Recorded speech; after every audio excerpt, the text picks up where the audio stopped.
அருட்பெருஞ்சோதி அருட்பெருஞ்சோதி தனிப்பெரும் கருணை அருட்பெருஞ்சோதி.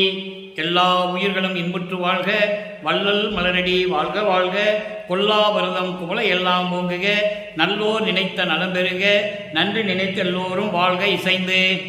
உலக மக்களே, அறிவார்ந்த அன்பர்களே, ஆண்மநேய ஒருமைப்பாடுடைய அன்பர்களே, வல்லப்பமான கல்லிய திருவெட்பாவில் 3ஆம் திருமுறையில் பதிகம் 12 காட்சி அற்புதம் இரங்கல் என்ற பதிகத்தில் இருக்கின்ற பாடலுடைய விளக்கங்களை பார்த்து கொண்டிருக்கிறோம்.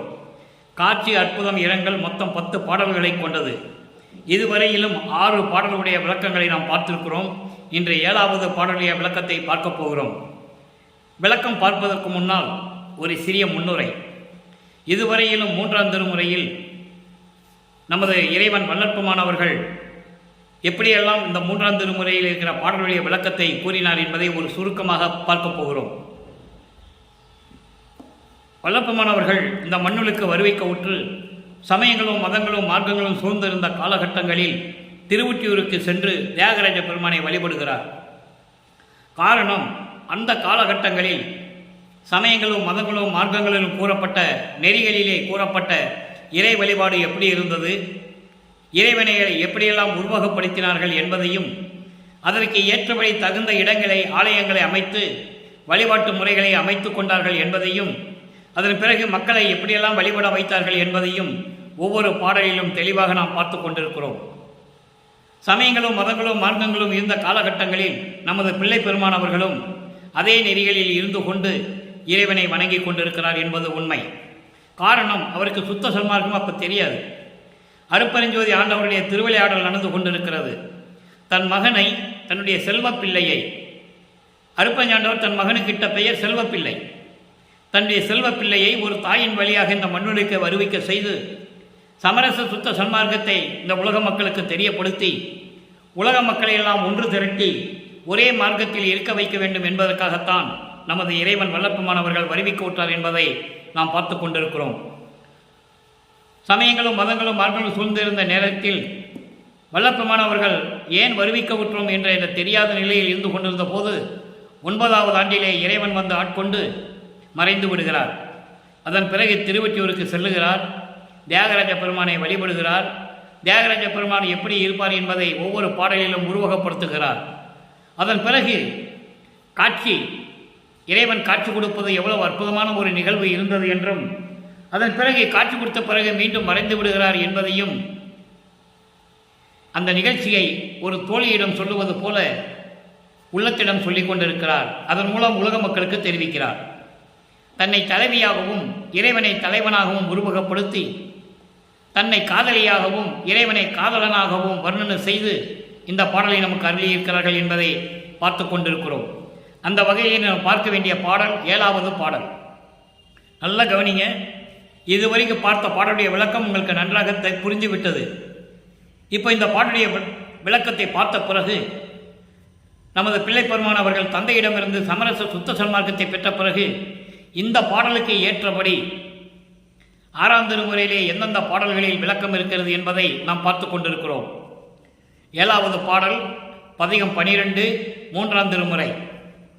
ஆல நிழல் கீழ் அன்று அமர்ந்தார், ஆல நிழல் கீழ் அன்று அமர்ந்தார், ஆதி நடு ஈராகி நின்றார், ஆதி நடு ஈராகி நின்றார், நீலமிடற்றார். இறைவனை உருவகப்படுத்துகிறார். நீலமிடற்றார் திருவொற்றியூர் நியமத்து, திருவொற்றியூர் நியமத்து எதிரே எதிரே நீற்று உருவ கோல நிகழ கண்டே. காட்சி கொடுக்கிறார். காலங்கள் மாறிக்கொண்டே வருகிறது. முதல்ல இவரை பார்த்துட்டு இறைவன் தெருவழியாக திரும்பி பார்க்காம ஓடுவார். இவரும் பின்னாலே ஓடுவார், பிடிக்க முடியாது. அந்த பதியத்தெல்லாம் நம்ம பார்த்துட்டோம். அதன் பிறகு நாரையும் கிளியும் தூது அனுப்புவார், எந்த பலனும் இல்லை. அதன் பிறகு ஒரு குலத்து பெண்ணோட போய் குறி கேட்பார், அவர் வருவாரா வரமாட்டாரன்னு, எந்த பலனும் இல்லை. இப்போ நிலைகள் மாறிவிட்டது. இறைவன் வந்து காட்சி கொடுத்துட்டு மறைந்து விடுகிறார். காரணம், இன்னும் காலங்கள் இருக்கிறது என்று இந்த நிகழ்வு நடந்து கொண்டிருக்கிறது. கோல நிகழ கண்டேன் பின் குறிக்க காணேன், கூட்டுவிக்கும் காலம் அறியேன், என்னடி நான் கனவா நனவா கண்டதுவே, என்னடி நான் கனவோ நனவோ கண்டதுவே.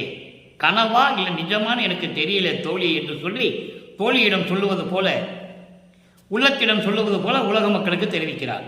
இப்போ இந்த பாடலில் வரவிட்ட பதவுரையை பார்க்க போகிறோம், நல்லா கவனிங்க. ஆழ நிழல் கீழ் அன்று அமர்ந்தார். ஒரு காலத்தில் கல்லாலான ஆரமலத்தின் கீழ் அமர்ந்து கொண்டு உபதேசம் செய்தவர். 4 உபதேசம் செய்தார் என்று சொல்லுவார்.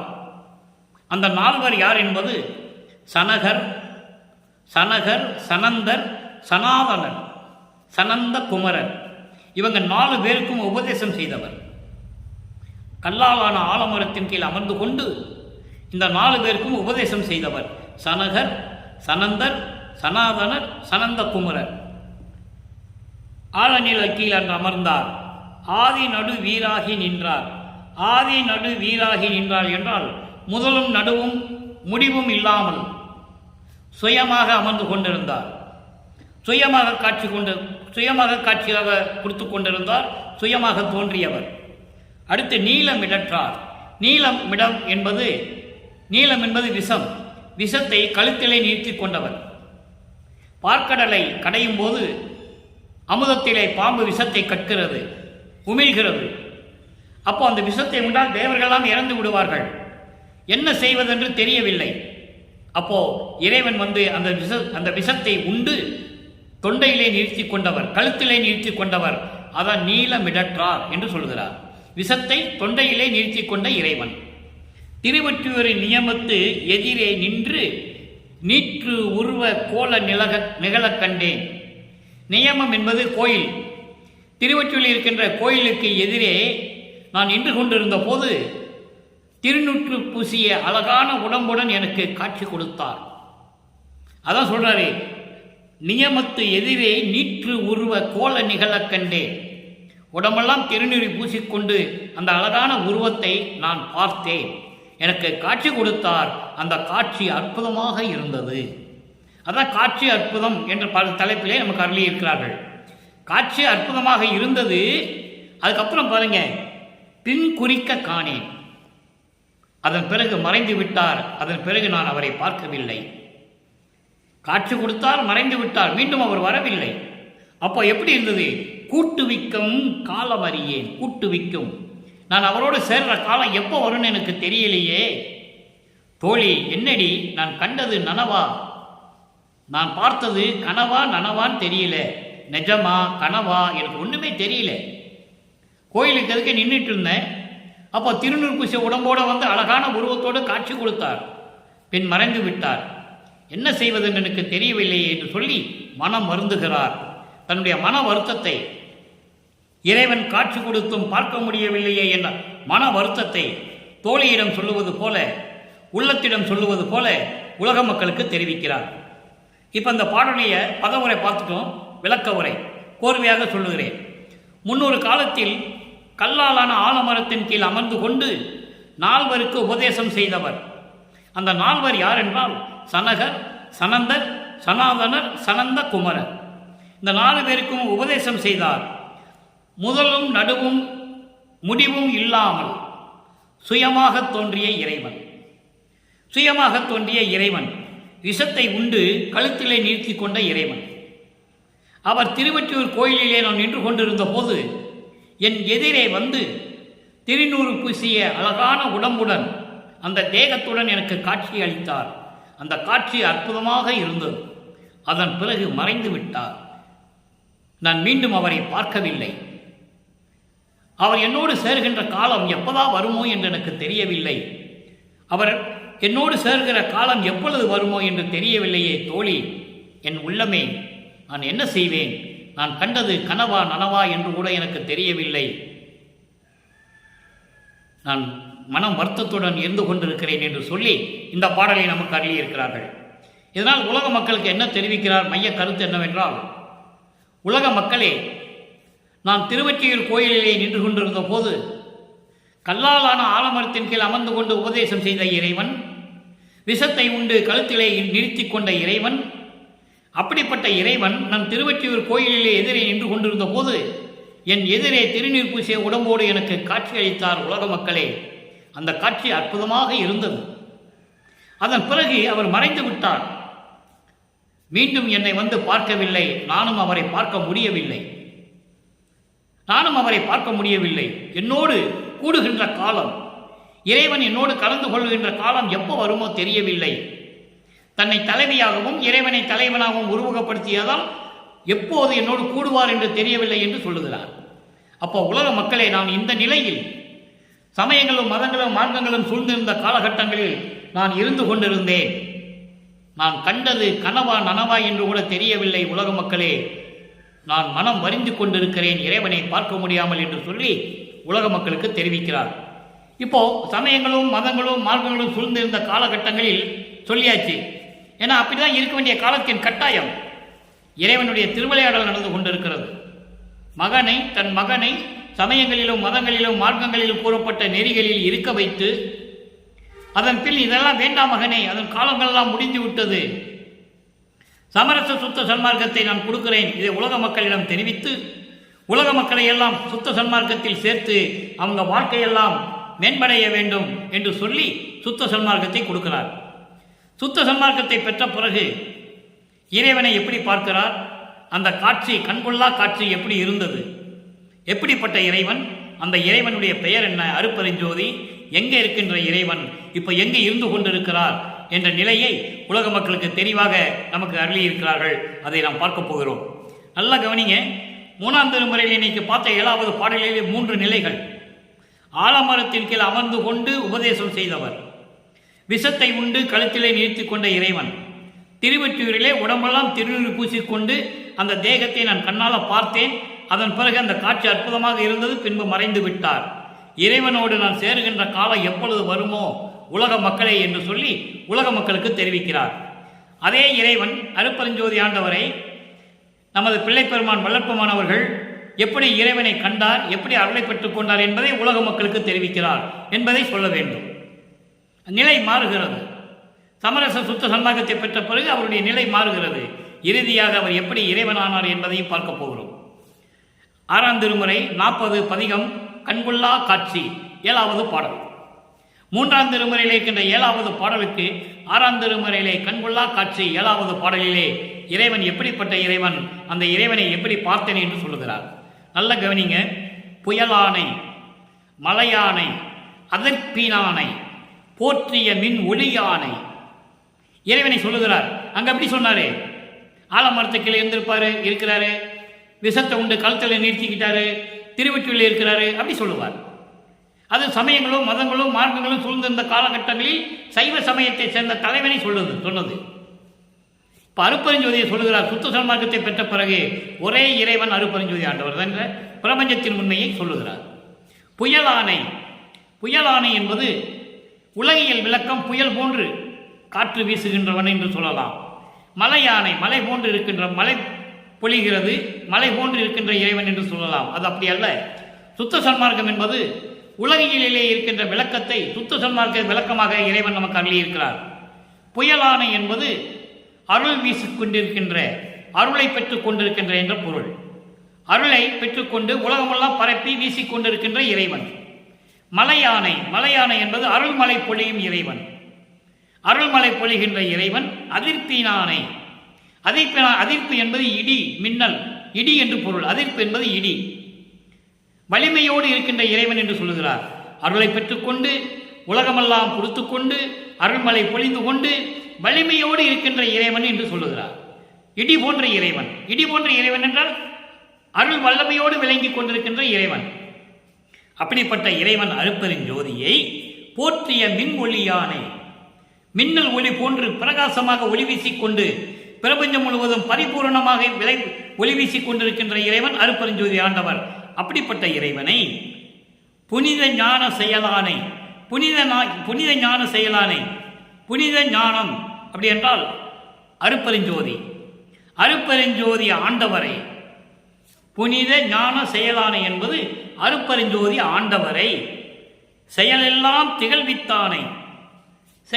திகழ்வித்தானை என்பது எல்லா அருள் செயல்களும், அதாவது தத்துவங்கள், அந்தங்கள், சரிய கிரிய யோக ஞானம் என்ற நிலைகளெல்லாம் கடத்தி விளக்கியவனை, நிகழ்வித்தானை, அப்படிப்பட்ட சொல்லி கொடுத்தவனை, விளக்கியவனை, அருட்பெருஞ்சோதி ஆண்டவரை, தத்துவங்கள், அந்தங்கள், சரியை கிரியை யோகம் போன்ற நிலைகள் இவற்றையெல்லாம் கடந்து வந்து எனக்கு விளக்கியவனை, அப்படிப்பட்ட திகழ்ந்து கொண்டிருக்கின்ற அருட்பெருஞ்சோதி ஆண்டவரை, திருச்சிற்றம்பலத்தானை, சத்தியஞான சபையில் இருக்கின்ற இறைவனை திருச்சிற்றம்பலத்தானை, அங்கே சிவவெளி திருச்சிற்றம்பலம், இங்கே வடலூரிலே சத்தியஞான சபை மண்ணுலகிலே, அப்படிப்பட்ட இறைவனை தெளியார் உள்ளே அயலானை, தெளியார் உள்ளே அயலானை, தெளிவு இல்லாத உள்ளத்தில் இல்லாதவனை, தெளிவில்லாதவர்களின் உள்ளத்தில் இல்லாத இறைவனை. அப்போ தெளிவில்லாத உள்ளம் யார்? வேறுபாடுகளையும் முரண்பாடுகளையும் கொண்டவர்கள். வேறுபாடுகளையும் முரண்பாடுகளையும் கொண்டவர்கள் யார்? சமயங்கள், மதங்கள், மார்க்கங்களில் சொல்லப்பட்ட நெறிகளை பின்பற்றி கொண்டிருக்கின்றவர்கள். அவர்களிடம் வேறுபாடுகள் உண்டு, முரண்பாடுகள் உண்டு, வழிபாட்டில் கூட முரண்பாடுகள் உண்டு. நடராஜ சிதம்பரத்தில் வர்ற வழிபாடு திருவொற்றியூரில் இருக்கிறார். திருவொற்றியூர் கோயிலில் செய்ய வழிபாடு சொக்கநாதர் கோயில் மதுரையில் இருக்காது. வழிபாடு முறைகள் வேறுபடும், உருவங்கள் வேறுபடும், சங்கற்ப விகற்பங்கள் எல்லாம் வேறுபடும். அப்படியெல்லாம் இருக்கின்றவர்களின் உள்ளங்களில் இல்லாத இறைவன், அவங்களெல்லாம் அறிய முடியாத இறைவன், உறவானே, எனக்கு உறவானே, மெய் உறவு என்று சொல்லுவார். மெய் உறவு என்று சொல்லுவார். அருள் விளக்கமாலையில் சொல்லுவார், தில்லை தலத்திடையே திரிதோக்க தரிசித்த போது வேய்வகை மேல் காட்டாத எந்தனக்கே மெய் உறவா மெய்ப்பொருளே, எனது மெய்யான உறவு மெய் தந்தை எனக்கு அவர். அவர்தான் என்னை பெற்ற தந்தை, தாயும் அவர்தான். தந்தையே அருளுடையாய், நீயே என் தந்தை என்று சொல்லுவார். நீயே என் தந்தை, என்னை நேர்ந்து பெற்ற தாயே என்று சொல்லுவார். அதை இங்கே சொல்றார், உறவானை. அப்படிப்பட்ட இறைவனை, அன்புளானை, என் மீது அன்பு கொண்டவனை, அளவில்லாத அன்பு கொண்டவனை, அருட்பெருஞ்சோதியை அறிந்தாரை அறிந்தானே, அறிந்தாரை அறிந்தானே. அறிந்தார் என்பது சமரச சுத்த சன்மார்க்கத்தின் நெறிகளை அறிந்து கொண்டு இறைவன் ஒருவன் என்ற நிலையில் இருந்து கொண்டு அருட்பெருஞ்சோதி ஆண்டவர்தான் இறைவன் என்று அறிந்தவர்களுடைய உள்ளத்திலே இருக்கின்ற இறைவன், அவர்களையெல்லாம் அறிந்து கொண்டிருக்கின்ற இறைவன், பார்த்து கொண்டிருக்கின்ற இறைவன், அவர்களுக்கு அருளை கொடுத்து கொண்டிருக்கின்ற இறைவன். அதான் அறிந்தாரை அறிந்தானை என்று சொல்லுகிறார். அடுத்து அறிவால் அன்றி இயலானை. அறிவால் அன்றி இயலானை எந்த அறிவு? மெய்யறிவு. அதாவது தன்னை வணங்குகின்றவர்களை அறிந்து கொண்டவன் மெய்யறிவு உடையவனாக இருப்பான். மெஞ்ஞான அறிவு இல்லையெனில் இறைவனை பார்க்க முடியாது என்று சொல்லுகிறார். அதாவது அறிவால் அன்றி இயலானை, மெய்யறிவு இருந்தால்தான், மெஞ்ஞானம் இருந்தால்தான் இறைவனை பார்க்க முடியும் என்று சொல்லுவார். இதை திருவருட்பாவிலே பல இடங்களிலே வல்லப்பமானவர்கள் தெளிவாக அருளியிருப்பார்கள். ஏனென்றால் தேவர்களும் சரி, பிரம்மன், திருமால் யாராக இருந்தாலும் சரி, மெஞ்ஞானம் இல்லாமல் இறைவனை அவர்கள் பார்க்க முடியவில்லை என்று சொல்லுவார். நான்முகத்தோனும் திரு நெடுமாலும் மெஞ்ஞானம் என்னும் வான்முகக் கண்டு காணாமல், பிரம்மனும் திருமாலும் தேவர்களும் யாராக இருந்தாலும் சரி, மெஞ்ஞானம் என்ற கண் உங்களுக்கு இல்லை என்று சொல்லுகிறார். மெஞ்ஞானம் என்னும் கண் கொண்டு காணாமல், அந்த வான்முக கண் கொண்டு காணாமல், அப்படிப்பட்ட உயர்ந்த அந்த மெஞ்ஞானம் என்கின்ற கண்ணை வைத்து பார்க்க முடியாமல் தன் உருமாறியும், பிரம்மன் அன்னப்பறவையாகவும் திருமால் பன்றியாகவும் உருவெடுத்து போயும் பார்க்க முடியவில்லை. தேன்முக கொன்றை முடியும் செந்தாமரை சேவடியும் மூன்முக கண்டு கண்ணாமல் தேடி நின்றார் என்று சொல்லுவார். இது ஏன் விளக்கம் தருகிறேன் என்றால், மெஞ்ஞானம் இல்லை என்றால் இறைவனை பார்க்க முடியாது என்று சொல்லுவார். மெஞ்ஞானம் எப்படி கிடைக்கும் என்றால், அந்த மெய்யறிவை எப்படி பெற வேண்டும் முடியும் என்றால், சுத்த சன்மார்க்கத்தில் இருந்தால்தான் மெய்யறிவு கிடைக்கும் என்று சொல்கிறார். அதான் அறிவால் அன்றி இயலானை. மெய்யறிவு இல்லாமல் இறைவனை பார்க்க முடியாது. மெய்யறிவு வரணும்னா சுத்த சன்மார்க்கத்தில் இருக்கணும். உருவ வழிபாடு இருக்கக்கூடாது. சமயங்களும் மதங்களும் மார்க்கங்கள் நெறிகளை முற்றும் தவிர்க்க வேண்டும் முழுவதுமாக. அப்படி இருந்தால்தான் இறைவனை பார்க்க முடியும் என்று சொல்லுகிறார். அடுத்து எழிலானை.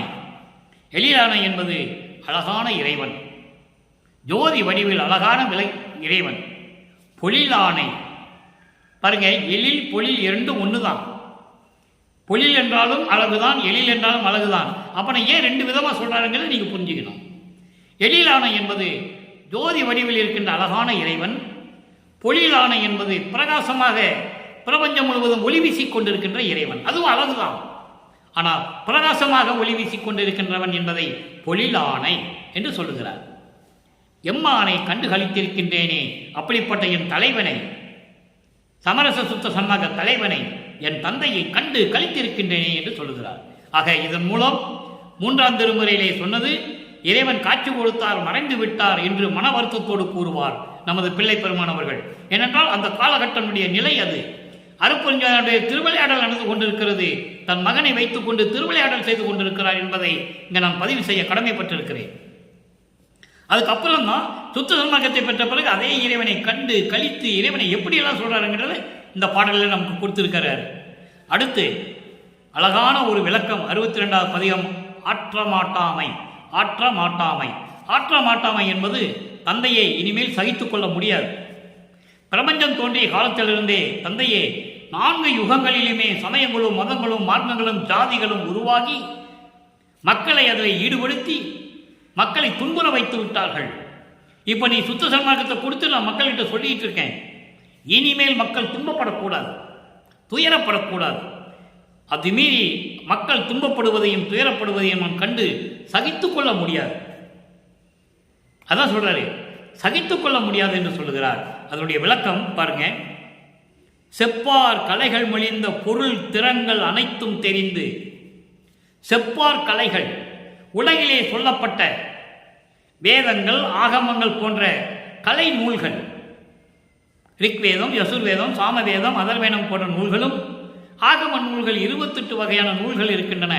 இவைகளும் மற்ற எல்லா நூல்களும் சொல்லுகின்ற அந்த பொருள் திறங்கள் இருக்கிறது, அந்த விளக்கங்கள் அதனுடைய வலிமைகள் அனைத்தும் தெரிந்து தெரிந்து தெளிந்து தெரிந்து எனக்கு தெளிவாக கொடுத்து இப்பாரிடை நின் புகழ் பாடுகின்ற பெரியரின் மொழிப்பாட்டு, இவற்றையெல்லாம் விளக்கங்களெல்லாம் தெரிந்து கொண்டு தெளிவாக இந்த மண்டுலகிலே உன்னுடைய புகழை பற்றி பாடுகின்ற பாட்டாளர்கள், புலவர்கள், பெரியவர்கள், இவர்களெல்லாம் பாட்டு அந்த தமிழ் பாட்டுக்கு, தமிழ் இசைக்கு ஒப்ப நிகராக இந்த மகனுடைய புன்மொழி பாட்டு எல்லாம் உவந்து தன்னை பெரியவர்களை உயர்த்தி பேசி தன்னை தாழ்த்தி கொள்ளுகிறார். அதை நீங்கள் நல்லா கவனிக்கணும். இறைவன் தன்னையே தாழ்த்தி கொள்ளுகிறார், பெரியவங்களுக்கு மரியாதை கொடுக்கிறார்.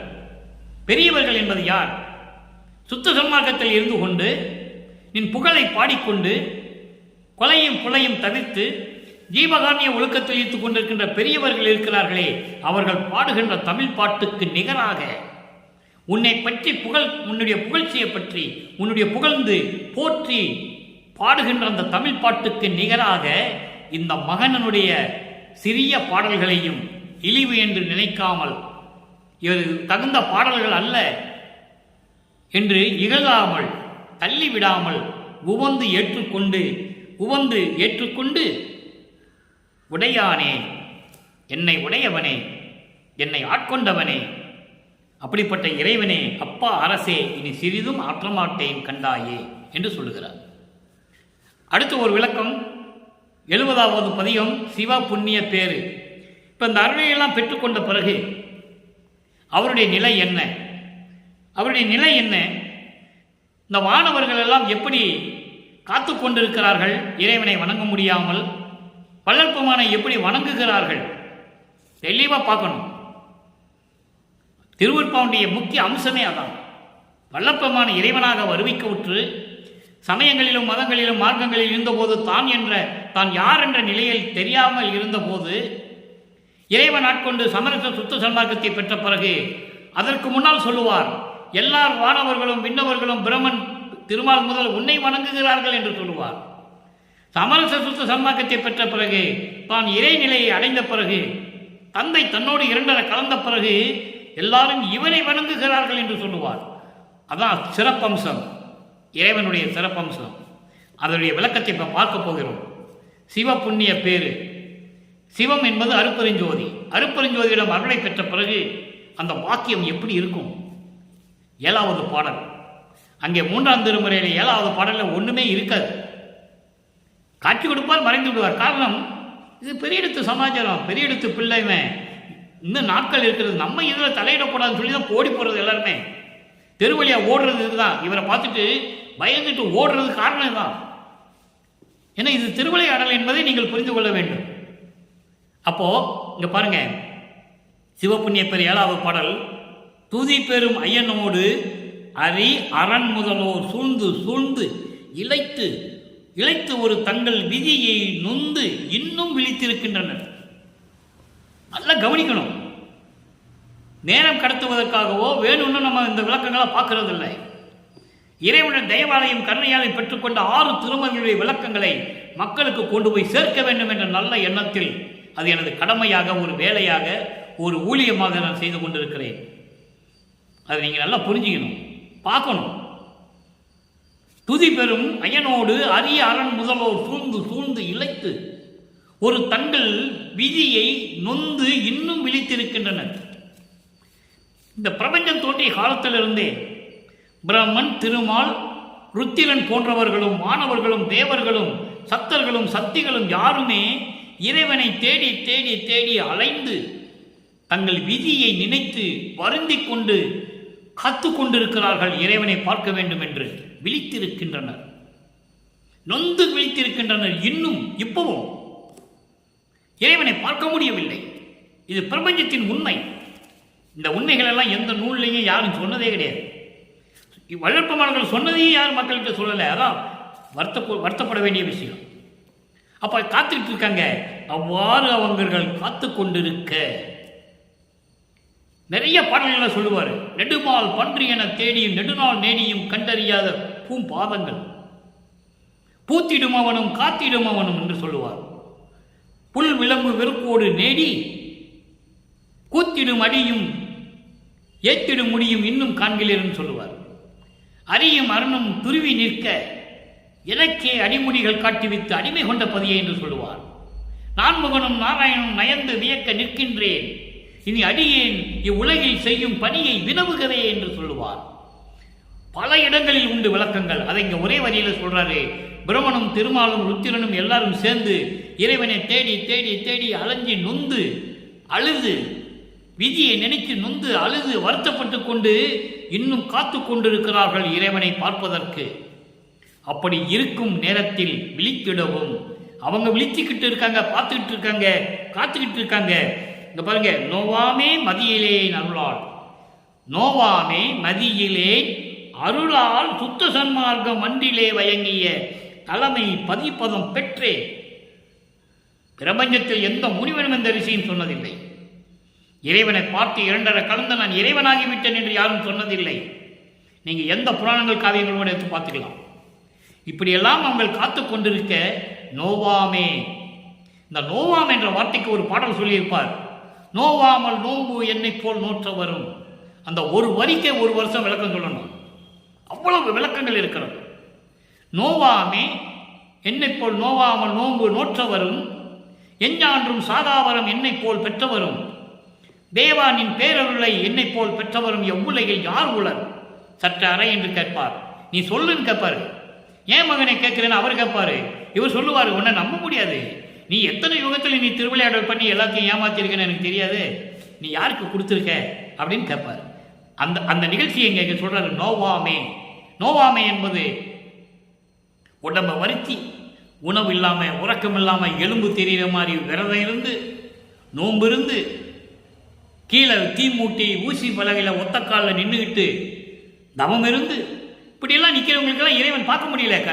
அங்கே மகாதேவமலையிலே சொல்லுவார், கற்பங்கள் பல கோடி செல்ல தீய கண்ணிலிடு ஊசி மேல் காலை ஊன்றி நிற்பவருக்கு ஒழித்து மறைக்கு ஒழித்து அமரருக்கு ஒழித்து எல்லாம் சொல்லுவார். அப்போ நான் என்ன தவம் செய்தேன்? நோவாமல் நோன்பு என்னை போல் நோற்ற வரும். யார் அந்த மாதிரி தவம் செய்யலை. இவர் கடலுக்கடியில் போனாரா? காட்டுக்குள்ளே போனாரா? கடலுக்குள்ளே போனாரா? குகைக்குள்ளே போனாரா? இல்லை. அதான் சுத்த சன்மார்க்கம் தவம் என்பது. சுத்த சன்மார்க்க தவம் என்பது இறைவனை சதா நேரமும் மனதில் நினைத்து கொண்டிருப்பது. அதான் சுத்த சன்மார்க்க தவம். சுத்த சன்மார்க்கத்தில் யோகம் தவம் கண்ணை மூடிட்டு கையை இப்படி வச்சுக்கிட்டு அதெல்லாம் கிடையாது. இது இவங்களாம் உருவாக்கிக்கிட்டாங்க. அப்போ அந்த மாதிரி நோன்பு இருந்து அருளால், இறைவனுடைய அருளால் சுத்த சன்மார்க்கம் மன்றிலே, சுத்த சன்மார்க்கம் மன்றது சத்திய ஞான சபை. சமரச சுத்த சன்மார்க்கத்தினுடைய நெறிகளை பின்பற்றி கொண்டிருக்கின்ற இடம் பிரபஞ்சத்திலேயே ஒரே இடம் வடலூர் சத்தியஞான சபை. அந்த சபையிலே விளங்கிய தலைமை பதம் பதிப்பதம் பெற்றேன்.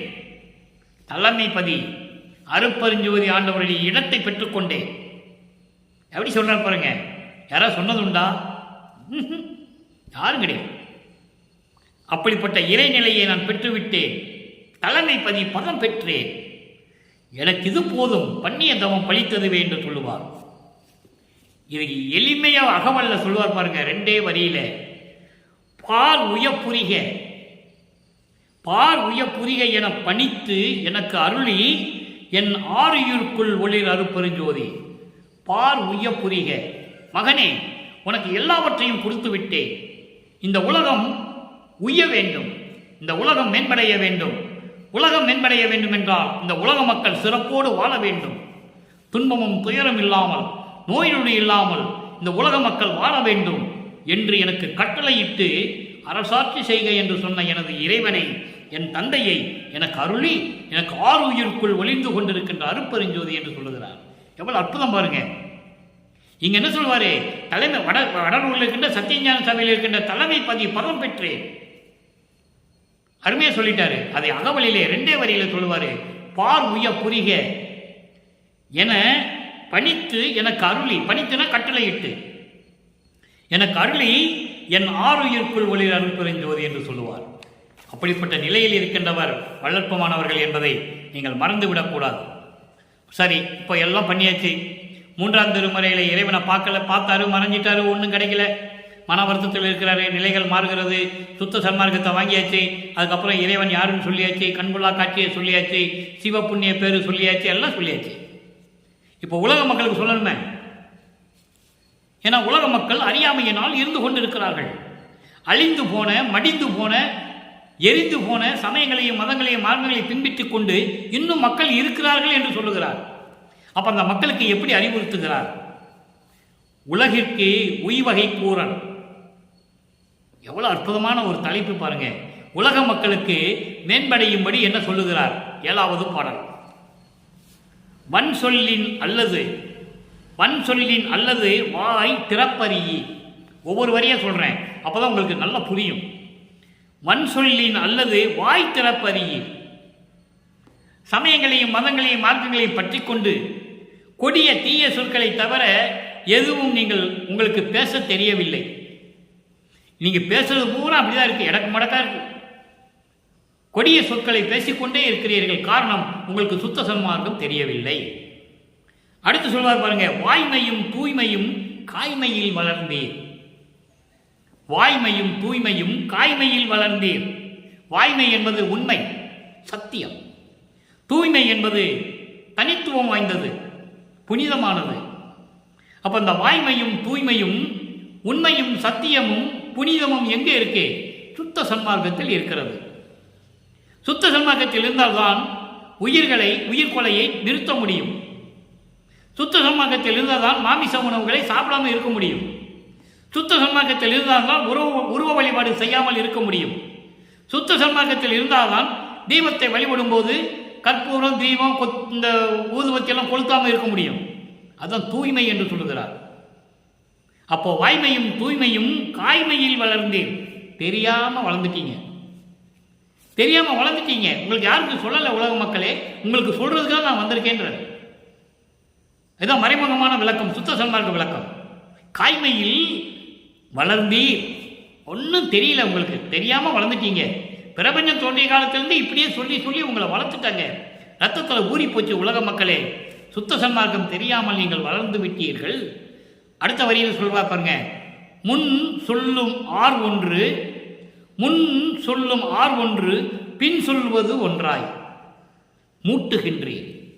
முன்னால ஒன்று பேசுறது, பின்னால ஒன்று பேசுறது. உலகையில் சொல்லுவாங்கல்ல, ஏய் என்ன பேசிட்டு இருக்க நீ? முன்னால ஒன்று பேசுற, பின்னால ஒன்று பேசுற. இப்படி பேசி நீ சண்டையை வளர்த்துக்கிட்டு இருக்க. ஒருத்தருக்கு சண்டை மூட்டிக்கிட்டு இருக்க, கலகம் மூட்டிக்கிட்டு இருக்க. உலகையில் சொல்லுவாங்க. அதை தான் இங்க சொல்லுகிறாரே.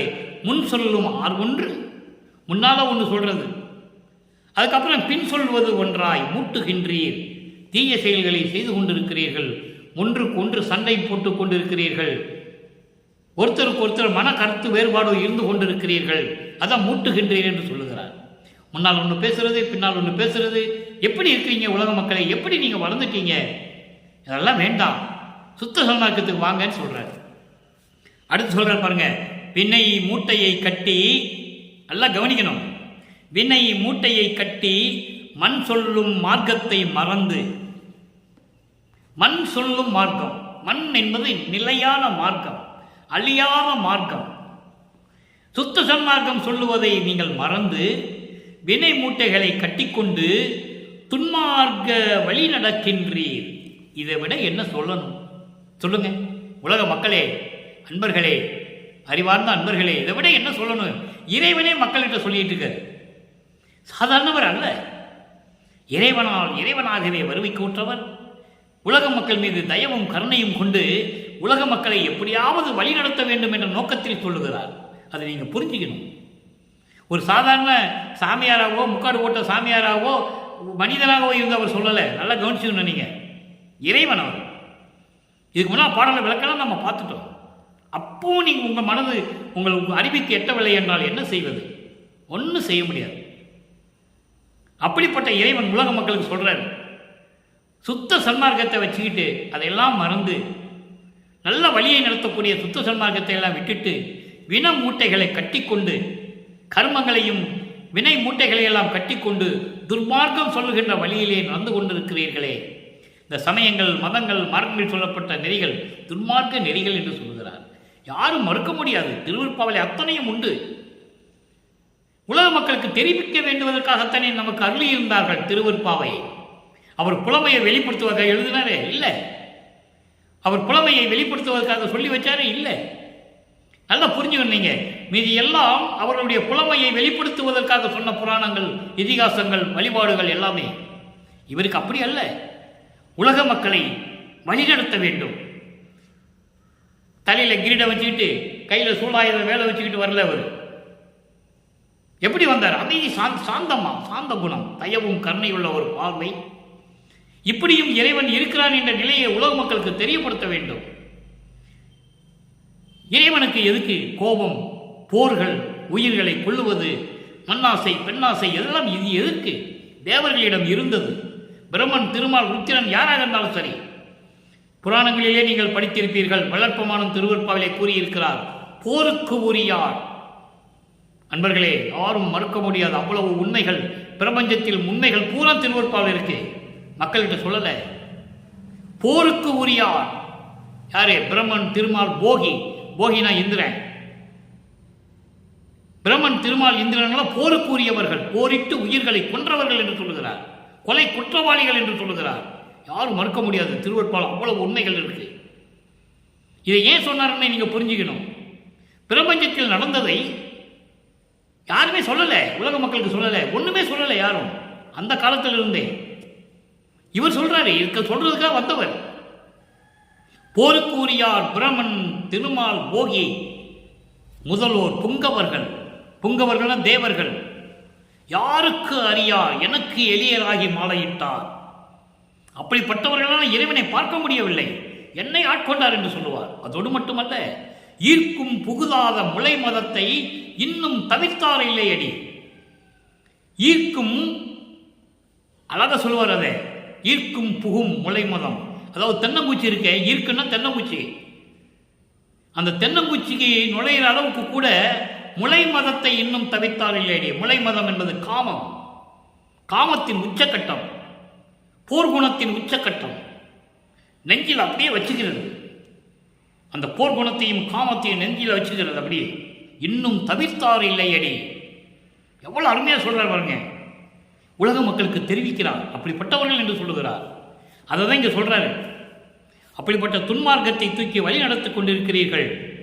அம்மரண தீர்ப்புக்கே என் சொல்ல இருக்கின்றீர். அம்மரண தீர்ப்பு என்பது அந்த அழியக்கூடிய மரண தீர்ப்புக்கு என்ன வழி சொல்லுகிறேன்? அந்த மரணத்திற்கு வழிவகுக்கக்கூடிய அதுக்கு நீங்க என்ன சொல்ல போறீங்க? உலக மக்களே, மரணம் வந்தால் என்ன செய்வீர்கள் கேட்கிறார். அப்போ சுத்த சன்மார்க்கத்தில் தான் மரணமில்லா பெருவாழ்வு. மரணமில்லா பெருவாழ்வு என்பது மீண்டும் பிறப்பு இல்லை. பிறப்பு இல்லை என்றால் இறப்பு இல்லை. பிறப்பு இறப்பு இல்லை என்றால் இறைவனுடைய திருவடி தான். அதுக்கு தான் எல்லாரையும் கூப்பிடுறாரு. ஏன் பிறந்து பிறந்து செத்து செத்து நீங்க பிறக்கணும்னு கேட்கிறார். தேவர்கள் பிறந்தது போதாதான்னு சொல்லுவார். செத்து செத்து பிறக்கும் இந்த தேவர்கள் என் முன் வழியிலர் என்று சொல்லுவார். அப்போ நம்மளை அவர்களை விட உயர்வாக சொல்லிட்டு இருக்காரு வளர்ப்புமான். அதை நீங்கள் புரிஞ்சுக்கணும். அப்படிப்பட்ட மனித உடைமை நீங்கள் எடுத்தவர்கள், புனித உடைமை எடுத்தவர்கள், நீங்கள் சுத்த சன்மார்க்கத்து வாருங்கள். இந்த அழியக்கூடிய வழிகளை நீங்கள் என்ன சொல்ல போறீங்கன்னு கேட்குறாரு. பின் சொல்வது அறியே, என்ன சொல்லுவது என்று எனக்கே தெரியவில்லை என்று சொல்லுகிறார். அதோடு மட்டும் இல்லை, எத்துணை கொள்கின்றீர் பித்து உலகிறே, எதைதான் உங்களுக்கு துணை என்று நீங்கள் நினைத்துக் கொண்டிருக்கிறீர்கள் அருமையில் இருக்கின்ற உலக மக்களை என்று சொல்லுகிறார். அடுத்த அனுபவ மாலை ஒரே பாடல், நேரம் கடந்து கொண்டிருக்கிறது, கொஞ்சம் விரைவாக சொல்லுகிறேன். 7வது பாடல். அங்கே தோழியிடம் தலைவி சொல்லுவாள், இறைவனை பார்த்தேன், காட்சி கொடுத்தார், அற்புதமாக இருந்தது, பின்னே மறைந்து விட்டார், என்ன செய்வதென்று தெரியவில்லை தோழி என்று சொல்லுவார். இங்கே அதே தலைவி தோழியிடம் சுத்த சன்மார்க்கத்தை பெற்ற பிறகு வல்லற்பமான் எப்படி சொல்லுகிறார்? பொது நலம் செய் துறைமுகத்தே தல தல என்று ஒளிரும் புன்னகையே 1 கோடி பொன் பெறும் என்று உரைப்பார். சத்தியஞான சபையில் இருக்கின்ற இறைவன், சத்தியஞான சபையில் நடனமாடிக்கொண்டிருக்கின்ற இறைவன் அருளாட்சி செய்து கொண்டிருக்கின்ற முகம் தல தலன்னு இருக்கு. அந்த புன்னகை இருக்கிறதே தல தலன்னு இருக்கு. அது எப்படி 1 கோடி தங்கத்துக்கு சமம் என்று சொல்லுவார்கள். அடுத்து, இதுவரையோ இது வரையோ பல கோடி எனினும் ஓர் அளவோ எண் இறந்த அண்ட வகை எத்தனை கோடிகளும். அதாவது இந்த அளவு இல்லாது பல கோடி என்றாலும் கூட அவருடைய புன்னகை அத்தனை கோடி அளவுக்கு சமமாகாது என்று சொன்னாலும் கூட என்கிறந்த அண்ட வகை, அளவில்லாத அண்ட வகைகள் இருக்கிறதே, அத்தனை வகைகளும், எத்தனை வகைகள் இருக்கிறதோ அண்டங்கள், இந்த கோடிகள் என்பது வகைகள், அத்தனை அண்ட வகைகளும் அத்தனை வகைகளும் சதுமறை சொல் அண்ட வகை தனித்தனியே நடத்தும். சதுமறை என்பது 4 வேதங்கள் சொல்லுகின்ற ரிக்வேதம், யசுர்வேதம், சாமவேதம், அதர்வண வேதம் சொல்லுகின்ற அந்த அண்ட வகைகள் இருக்கிறதே, தனித்தனியாக நடத்தும் சத்தர்களும் சக்திகளும் அங்க இருக்காங்க. அவங்க எல்லாரும் சேர்ந்து சற்றேனும் பெருமோ, இவர்களெல்லாம் எதுக்கு ஆவார்கள்? என்னுடைய அந்த புன்னகை இருக்கிறதே எத்தனையோ கோடிக்கு சமம் என்று சொல்லுவார்கள். அத்தனை கோடிகள் சமமாக இருந்தாலும் கூட இந்த அண்டங்கள் எத்தனை வகை இருக்கிறதோ அத்தனை வகைகளில் இருக்கின்ற சத்தர்களும் சக்திகளும் இதை பெற முடியுமா? நான் பெற்ற பாக்கியத்தை பெற முடியுமா என்று சொல்லுகிறார். அடுத்து பாருங்க, துதி பெறும் அத்திருவளர் புன்னகையை நினைக்கும் தோறும் மனம் ஊறுகின்ற சுக அமுதம் பெறுமே. அதை நினைக்கும் போதே போற்றக்கூடிய மதிக்கக்கூடிய அந்த திருவாளர் இருக்கிறாரே, எனது கணவர், எனது ஆண்டவர், எனது தந்தை என்று சொல்லுகிறார். அப்படிப்பட்டவருடைய புன்னகையை நினைக்கும் போது என் உள்ளத்தில் அமுதம் ஊறுகின்றது, அந்த சுகம் பேரின்பமாக இருக்கிறது என்று சொல்லுகிறார். தலைவி தோழியிடம் சொல்லுவது, அங்கே இறைவனை பார்க்க முடியல, நீ இறைவனை பார்த்து, எப்படிப்பட்ட இறைவன், யாரும் பார்க்க முடியாத இறைவன், அவருடைய புன்னகையை பார்த்து யாரும் இவ்வளவுதான் இருக்கும் என்று அளவிட முடியாத இறைவன், சத்தர்களும் சக்திகளும் பெற முடியாத பாக்கியம் நான் பெற்றுவிட்டேன்.